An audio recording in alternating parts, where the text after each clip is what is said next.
Louange à Allah, le clément, le miséricordieux. Je demande à Allah Ta'ala d'élever le grade du prophète Muhammad et le grade de ses frères prophètes et messagers. Allah est l'Wahid, l'unique.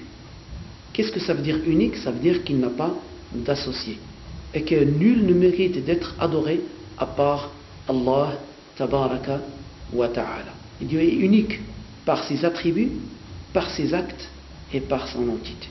Alors on dit Allah Ta'ala est unique par ses attributs, ça veut dire que ses attributs ne ressemblent pas aux attributs des êtres humains. Si nous prenons par exemple la science, c'est un attribut, on dit l'être humain il a la science et Allah Ta'ala il a la science. Mais c'est une coïncidence dans le terme et il n'y a pas de ressemblance dans le sens. Pourquoi?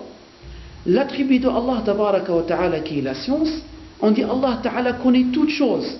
Ce qui s'est passé, ce qui se passe et ce qui se passera. Et ce qui ne se passera pas, si jamais il se passe, comment il serait. Ça veut dire même les choses qui vont pas se passer dans le futur. Si il se passerait, comment ça aurait été, Allah Ta'ala le connaît. Et la science de Allah Ta'ala n'augmente pas, ne diminue pas. Pourquoi? Parce qu'Allah Ta'ala connaît toutes choses. Il n'y a rien qui est caché pour Allah Ta'ala. Il n'y a pas que Allah Ta'ala attend de voir ce que sera. Non. Tout est connu par Allah Tabaraka wa Ta'ala. Allah Ta'ala dit dans Surat Mulk, Ala ya'lamu man khalaqa wa huwa al-latif al-khabir. Dans le sens Allah Ta'ala qui a créé et connaît ce que les créatures font et feront. Mais si on regarde la science de l'être humain, on ne connaît rien, on apprend petit à petit, notre science augmente, on oublie des choses, ça diminue, ça a un commencement, ça a une fin. Et on ne connaît pas toutes choses. Donc il y a une coïncidence dans le terme, mais il n'y a pas de ressemblance dans l'attribut lui-même. Donc Allah Ta'ala est unique par ses attributs. Et unique par son entité.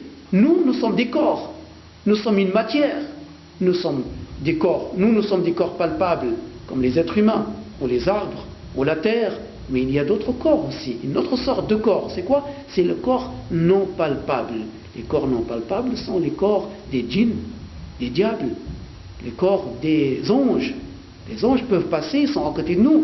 On a des anges à côté de nous. Inna alaykum la hafidhin, kiraman katibin, ya'lamuna ma taf'alun. Vous avez des anges autour de vous qui vous protègent, qui savent ce que vous faites. On a raqibi atid, deux anges qui écrivent. Celui qui un écrit le bien et un écrit ce qu'on fait comme mal. Donc on a des anges mais on ne voit pas. Ce sont des corps non palpables. Si on passe la main, on ne les touche pas.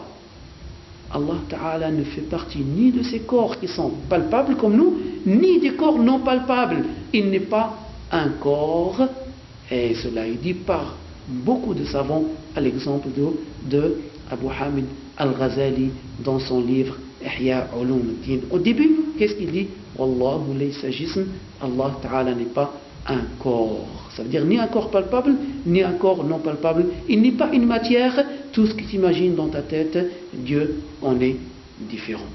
Donc c'est ça c'est une parole bien sûr de l'imam Ahmad et de Zunnoun al-Misri. C'est un élève parmi les élèves de l'imam Malik. Allah Ta'ala est unique par son entité. Et il est unique par son acte. Son acte, ça veut dire Allah Ta'ala fait les choses sans mouvement. Allah Ta'ala fait les choses sans avoir besoin de force physique ou quelque chose comme ça. Allah Ta'ala, s'il veut quelque chose, cette chose sera par sa volonté, qui n'a pas de commencement et qui n'a pas de fin. Et ça, on le voit dans le dialogue qu'il y avait, dans le débat qu'il y avait entre le prophète alayhi salam Ibrahim et An-Numrud, un roi injuste qui a prétendu la divinité. Allah Ta'ala a dit à An-Numrud, Allah donne la vie et donne la mort. An-Numrud dit c'est moi Dieu. Alors qu'est-ce qu'il a fait? Il a appelé deux prisonniers qui allaient être exécutés à mort, bien sûr, et il a libéré un, il a tué un. Il a dit alors voilà, j'ai donné la vie à un et j'ai donné la mort à l'autre. Est-ce que c'est vraiment cela, donner la vie, donner la mort? Non, bien sûr que non. Ibrahim était très intelligent. Alors Ibrahim a délaissé ce chemin de débat et l'a coincé autrement en disant Allah Ta'ala, c'est lui qui fait venir le soleil de l'Est, fais-la venir de l'Ouest. Ça veut dire fais venir le soleil de l'Ouest si tu prétends être Dieu فَبُهِثَ الَّذِي كَفَرَ. Allah Ta'ala dit dans le Coran, فَبُهِثَ الَّذِي كَفَرَ. Il est resté bouche bée, il n'a pas su comment répondre. Donc Allah est unique, Al-Wahid, par son entité, par ses attributs et par son acte. Et Al-Ahad, ça a la même signification que le Wahid selon certains savants, et d'autres ont donné une autre explication. Ils ont dit Al-Ahad, ça veut dire qu'il n'accepte pas la division. Qu'est-ce qui accepte la division? C'est le corps. Allah Ta'ala Al-Ahad, il n'accepte pas la division, ça veut dire n'est pas un corps. Wallahu Ta'ala a'lam wa ahkam.